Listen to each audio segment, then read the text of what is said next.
Hola, ¿cómo estás? ¿Has oído hablar de los microplásticos? Muchas personas, cuando hablamos de este término, piensan en esas pequeñas partículas de plástico que se encuentran en la naturaleza, en los océanos, y creen que eso no representa mucho problema para nosotros como seres humanos, pero sí lo es.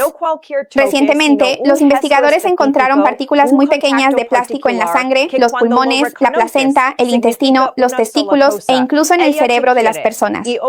Esto puede causar repercusiones graves para nuestra salud.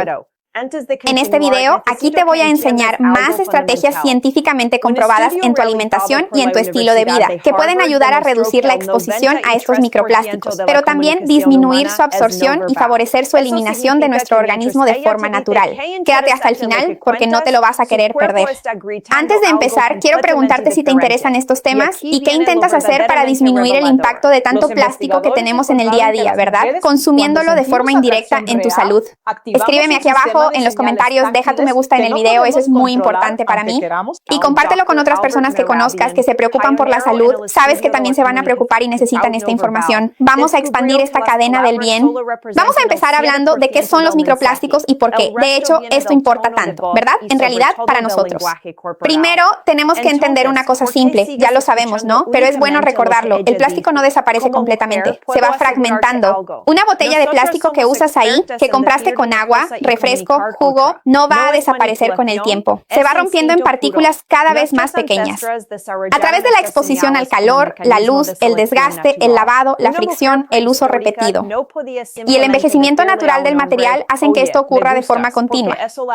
Y esos fragmentos microscópicos reciben esos nombres de microplásticos que te mencioné. Y a medida que se van haciendo cada vez más pequeños e incluso llegando a ser invisibles a simple vista, a veces miramos un lugar y decimos, aquí no hay nada, sí hay los nanoplásticos, que empiezan a ser una de las mayores preocupaciones de la ciencia moderna hoy en día. Cuanto más pequeña es la partícula, mayor parece ser su capacidad de interactuar con las células y tejidos de nuestro cuerpo, porque las partículas extremadamente pequeñas pueden atravesar barreras biológicas de manera diferente. Y eso cambia completamente la cuestión de la preocupación científica hoy en día. Es muy importante que hablemos sobre esto. Actualmente, una de las cosas que más asusta a los investigadores científicos no es solo la cuestión del plástico físico. Muchos plásticos también transportan compuestos químicos asociados, como BPA, BPS, BPF, los phtalatos. Estas sustancias también pueden ser llamadas en la ciencia disruptores endocrinos, porque son compuestos capaces de interferir en la comunicación hormonal de nuestro cuerpo. Sabemos que las hormonas funcionan como mensajeros químicos y algunos de estos compuestos pueden imitar o interferir en parte de esa señalización que es realizada por las hormonas de nuestro organismo. Por eso, han sido estudiados en asociación con inflamación, alteraciones metabólicas, resistencia a la insulina, desequilibrios hormonales, incluso en niños y neuroinflamación. Para que te quedes más tranquilo, eso no significa que un solo contacto con plástico vaya a causarte alguna enfermedad, ¿verdad? El mayor temor de los investigadores hoy en día parece ser otra cosa, la exposición acumulada y silenciosa a estos microplásticos y nanoplásticos a lo largo de las décadas. Porque nunca antes en la historia humana hemos tenido tanto plástico, tantos ultraprocesados, tanta comida embalada en plástico y tanto contacto térmico con plástico, que es una cuestión muy importante de la que también hay que hablar. Cuando pensamos científicamente, ¿cuál sería entonces el mayor problema en relación con los plásticos? Lo que podríamos intentar mejorar hoy, es la cuestión de la combinación de calor con plástico. Esa es una combinación que aumenta mucho la liberación de estas partículas y compuestos químicos, y esto ya está muy bien documentado científicamente, especialmente cuando hay altas temperaturas, la grasa de los alimentos y el tiempo de exposición prolongado. Por eso, algunos de los hábitos más problemáticos hoy en día son, calentar la comida en recipientes de plástico en el microondas. Incluso los recipientes que se consideran aptos para microondas pueden desgastarse cuando se exponen repetidamente a un calor muy alto. Y la grasa de los alimentos puede aumentar aún más la migración de estos compuestos químicos hacia la comida que, de hecho, vas a ingerir. Otra cosa que ha preocupado a los científicos son las bebidas calientes en vasos desechables, porque hay gente que piensa, ese vaso que compro en esa cafetería elegante es solo de papel. Pero no es así, tanto que no puedes poner esos vasos en el reciclaje junto con el papel. Tienes que ponerlo donde va el plástico, porque tienen varias capas internas de plástico justamente para que el líquido caliente, al entrar en contacto, pueda sostenerse, ¿no? Si fuera un vaso 100% de papel, si pones la bebida ahí, rápidamente se derrama. Entonces, cuando líquidos muy calientes entran en contacto con esa superficie, puede ocurrir una mayor liberación de partículas microscópicas y también esa migración hacia el líquido. Otra cuestión que preocupa a los científicos es es el delivery de comidas, las entregas en los envases plásticos. Esto porque la comida sale caliente, ¿no? De quien la preparó. Se pone en ese recipiente, en esa fiambrera plástica, queda tapada, muchas veces tiene grasa natural de la preparación de los alimentos y permanece bastante tiempo en contacto con el plástico, desde la persona que la produjo hasta la persona que la transporta hasta que llega a tu casa. A veces llega tibia y vuelves a calentar ese recipiente en el microondas. Entonces, ese es un punto que preocupa. Otro lugar que preocupa mucho a los científicos últimamente son las tablas de plástico, ¿sabes? Para que prepares, piques cebolla, cortes carne, fracciones alimentos del día a día. Cuando cortas repetidamente en esa tabla, el cuchillo, naturalmente, desgasta la superficie. ¿Ves que incluso a veces queda con una coloración más blanquecina diferente? Y estudios recientes vienen investigando justamente la liberación de esas micropartículas hacia tu alimento. Porque picaste la cebolla ahí, pero microscópicamente hay un poco de plástico en la cebolla. Lo pones en la comida, lo sofríes, está todo mezclado. Y también está la cuestión de las botellas expuestas al calor excesivo, por ejemplo, dejar la botella de agua dentro del coche, en el maletero, en el asiento trasero, o consumir una botella que estuvo expuesta al sol mucho tiempo, en la playa, en un parque. Todo eso acelera la degradación de ese material plástico y entra en contacto con el alimento, la bebida que vayas a ingerir, ¿verdad? Siempre teniendo en cuenta que el problema no es si ocurre una sola vez, sino si tienes estos hábitos de forma acumulativa y repetitiva. Entonces, hablemos de un tema que ha preocupado a los científicos, la cuestión de los microplásticos y la inflamación en el cerebro, problemas crónicos de salud, porque algunos estudios recientes ya han encontrado microplásticos en tejido cerebral humano. Y eso ha aumentado mucho el interés de la ciencia en este tema, ¿no? Obviamente, porque el cerebro es extremadamente sensible a la inflamación, al estrés oxidativo, a las alteraciones hormonales, a los cambios metabólicos, y varios investigadores hoy en día están investigando si estas partículas microscópicas pueden estar contribuyendo a la microinflamación, la disfunción celular y el aumento del estrés oxidativo en el cerebro.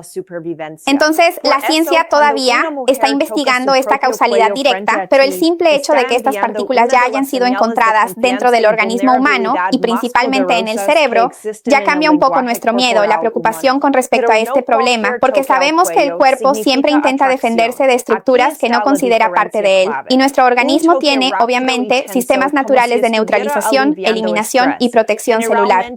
Entonces, de hecho, el estilo de vida puede hacer la diferencia, pero ¿será que estos plásticos están estimulando una inflamación mayor en nuestro organismo? Aquí queda la pregunta que los científicos están intentando descubrir.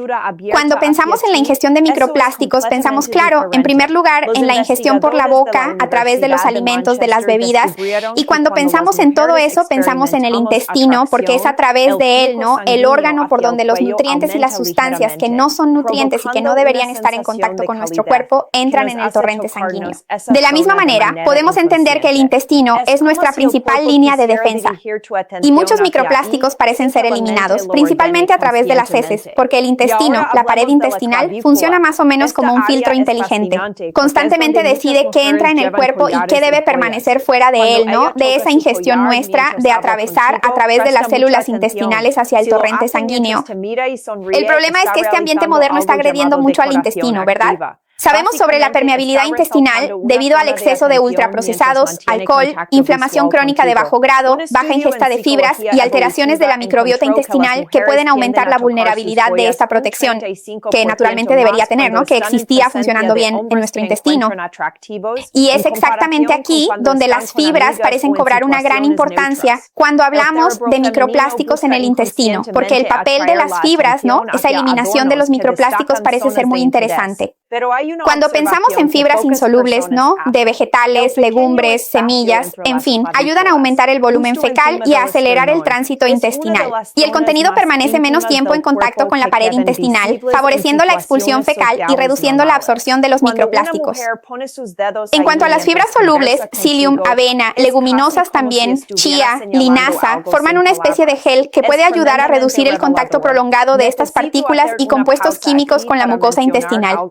Entonces, además, está la cuestión de que las fibras son prebióticas, alimentan a las bacterias beneficiosas que producen butirato, lo cual ayuda a mantener la integridad de la barrera intestinal, previniendo esa permeabilidad, modulando la inflamación y protegiendo las células intestinales y mejoran el funcionamiento metabólico. Así que, consumir fibras alimentarias de forma natural puede ser una estrategia interesante para proteger tu organismo de ese exceso de microplásticos. Todavía hay otro compuesto que ha sido muy estudiado, que es el sulforafano, presente en los brotes brotes de brócoli, vegetales crucíferos, coliflor, coles de Bruselas y repollo. Este activa una vía llamada NRF2, que es un interruptor interno de protección celular que tenemos en nuestro organismo. Y cuando está activada, el organismo aumenta la producción de enzimas que incrementan la protección antioxidante, la neutralización de compuestos tóxicos y los sistemas naturales de desintoxicación hepática. Incluso, siempre hacemos esa asociación entre el consumo de brócoli, vegetales crucíferos y la mejora de la salud del hígado. Eso no significa que el sulforafano tenga el poder de eliminar el plástico de nuestro cuerpo, pero ayuda al organismo a lidiar mejor con esa contaminación ambiental. Por eso, lo ideal es que intentes consumir más de estos alimentos en tu día a día. Hoy en día existen muchos plásticos que llevan escrito así, BPA free o sin BPA, libre de BPA, y muchas personas piensan, entonces puedo consumir alimentos que entren en contacto con este producto, incluso si los caliento en el microondas, que no hay problema para mi salud. La cuestión es que en muchos casos de hecho no tiene BPA, pero sí compuestos similares como el BPS y el BPF que te mencioné antes. Y estas moléculas tienen una estructura química muy parecida. Es casi como cambiar una cosa por otra, ¿no? En cuanto al impacto que tendría en nuestro organismo. Entonces, es solo para que entendamos que solo porque esté escrito en ese envase, en ese producto, libre de BPA, no quiere decir que automáticamente esté libre de cualquier tipo de sustancia con efecto hormonal. Entonces, lo más importante cuando pienses en un alimento, en un plato de plástico, en un vasito de plástico que vas a comprar para usar, este alimento que voy a usar aquí va a ser utilizado caliente, ácido o con exceso de grasa y va a estar mucho tiempo expuesto en ese envase, en ese platito, en ese vasito. Eso es lo que tenemos que pensar. Y porque muchas personas compran eso y calientan la comida en un platito de plástico, en un vasito de plástico, para preparar un té, un chocolate caliente. Entonces, lo ideal es que realmente evites calentar cualquier alimento en recipientes plásticos para prevenir esto. Todavía hay otro problema últimamente del que tenemos que hablar, que no tiene que ver necesariamente con los microplásticos, pero creo que encaja bien en este tema aquí, que son los químicos eternos, los PFAS, porque pueden permanecer mucho tiempo en contacto con el organismo de nuestro cuerpo. No necesariamente son plásticos, pero pueden comportarse de una manera muy perjudicial para nuestro organismo. Normalmente, estos químicos eternos se encuentran en sartenes antiadherentes rayadas, desgastadas, descascaradas, en envases que son resistentes a la grasa, en esos envases de palomitas de maíz para microondas e incluso en tejidos impermeables y productos resistentes al agua. Entonces nuestro cuerpo va a intentar neutralizar eso, ¿no? Por supuesto. El hígado intenta neutralizar estos compuestos químicos, eliminando parte de ellos a través de la bilis hacia el intestino, y nuevamente esas fibras solubles y viscosas pueden ayudar, parece que ayudan bastante en la eliminación fecal de estos compuestos. No toda la exposición proviene de nuestra alimentación. Esto es algo que también necesitamos saber. Algunos microplásticos entran en nuestro cuerpo por inhalación, y ahí es donde no podemos estresarnos demasiado ni volvernos muy neuróticos. Pero ya sabemos que la ropa sintética, las alfombras, los sofás de poliéster pueden liberar microfibras plásticas constantemente. Parte de ese polvo doméstico hoy en día ya contiene partículas microscópicas de microplásticos y nanoplásticos también. Además, las esponjas, los utensilios y el desgaste de superficies plásticas pueden contribuir a esta exposición continua. Entonces, vamos a hablar de cosas prácticas del día a día para que no caigamos demasiado en la neurosis, ¿no? Para no estar extremadamente estresados y ansiosos con todo esto, pero saber qué puedes hacer para intentar tener un mínimo de control. En cuanto a los microplásticos, creo que ese camino intermedio es bastante interesante. Entonces, reducir el calentamiento de comida y bebida en plástico también, ¿no? No sé si usas vaso de plástico, taza de plástico, entonces evita, no lo utilices de esa manera. Calienta en una de cerámica, en un recipiente de vidrio y después, si quieres usar, en fin, de plástico, úsalo. Tampoco se trata de tirar todo el plástico de tu casa de golpe. Evita el contacto prolongado de la comida con plástico, especialmente si esa comida está caliente, ¿verdad?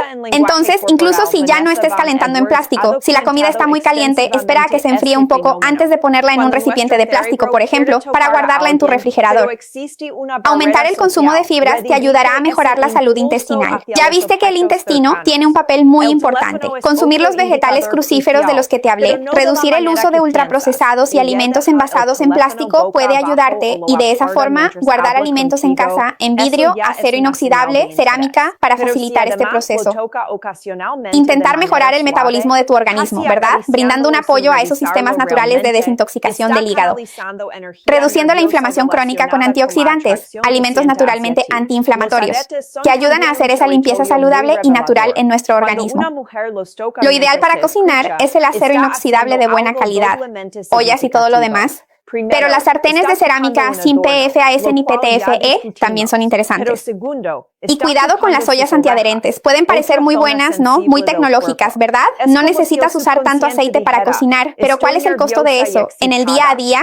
Entonces, a veces, una olla de cerámica o de acero inoxidable puede ser más interesante para ti. Aprovecha y cuéntame aquí abajo si tú también estás en ese movimiento de evitar recipientes de plástico, si has intentado cambiar por recipientes de acero inoxidable, de cerámica, de vidrio en tu casa, si ya dejaste de calentar comida en recipientes de plástico o si te interesaste y vas a empezar a hacerlo. Es un cambio que puedes ir haciendo poco a poco, vas tirando los recipientes de plástico, vas comprando poco a poco, no necesitas cambiar todo de una vez, todas las ollas.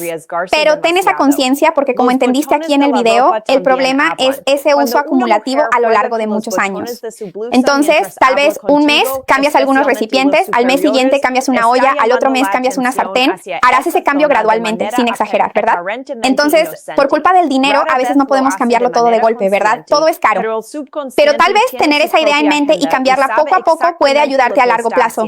Así que deja un like en el video, me ayuda mucho. Y compártelo con quien creas que le gustará. Vamos a ampliar nuestra cadena del bien, eso es lo que quiero con el canal. Hasta la próxima, chao.